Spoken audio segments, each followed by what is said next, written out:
pandangan Muhammadiyah tentang yasinan. Baik, tentang yasinan saya jadi ingat Pak R Fahrudin. Saya baca dari salah satu buku, di situ disebutkan Pak AR suatu saat ketika masih muda datang di satu tempat. Ini Pak R Fahrudin ini salah satu pripun Pak? Iya, di Palembang ya. Di Palembang beliau adalah salah satu dari pimpinan Muhammadiyah di masa yang lalu, dan beliau seorang kiai. Itu di Palembang kalau saya tidak salah ingat. Saat di situ karena beliau adalah orang Muhammadiyah sendiri, yang lain adalah warga biasa, warga yang lain, dan orang-orang sudah tahu bahwa beliau adalah Muhammadiyah sehingga berpandangan sinis dalam buku tersebut.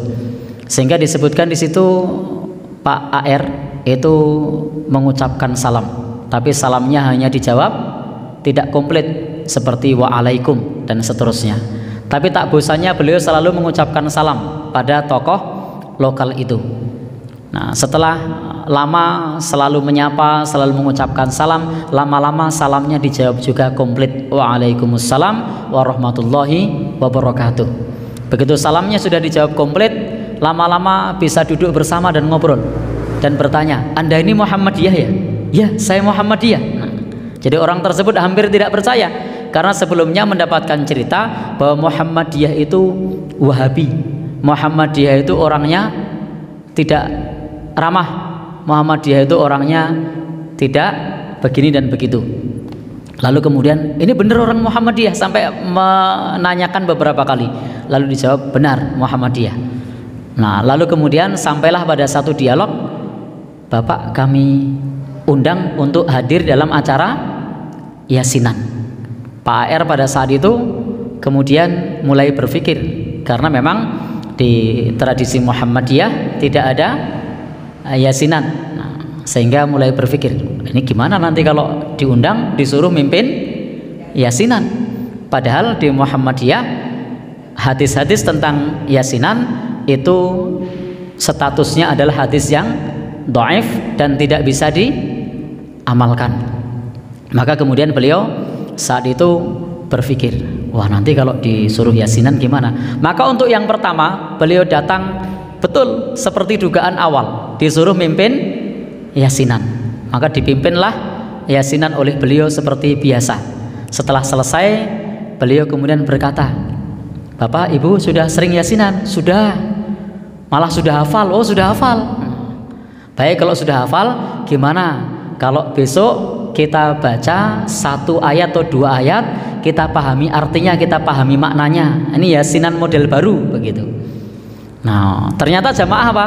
Setuju. Nah, maka jamaah setuju. Maka pekan berikutnya diundang lagi dan beliau diminta untuk mimpin yasinan. Sesuai kesepakatan, maka hanya dibaca satu atau dua ayat, kemudian dipelajari tafsirnya. Sehingga besoknya lagi juga satu dua ayat dipelajari tafsirnya. Jadilah pengajian tafsir surat Yasin. Jadi apakah Muhammadiyah yasinan? Ya, tidak hanya yasinan, bahkan Al-Baqarah. Tidak hanya Al-Baqarah, tapi juga Al-Imronan. Tidak hanya Al-Imron, bahkan An-Nisaan, Al-Maidahan. Karena di Muhammadiyah tidak hanya surat Yasin saja, tapi dari Al-Fatihah sampai An-Nas. Bahkan baru saja kita tadi sedang apa ini? Al-Baladan ya. Karena kita membaca tafsir surat Al-Balad. Jadi yasinan di Muhammadiyah tidak harus ayat 1 sampai akhir. Bisa satu ayat, bisa dua ayat. Itu yasinan versi Pak AR Fahrudin, versi Muhammadiyah, pimpinan Muhammadiyah seperti itu. Adapun kalau yang dikerjakan rutin, maka itu di Tarjih Muhammadiyah belum mendapati adanya hadis yang sahih tentang amaliyah tersebut. Wallahu alam bishawab.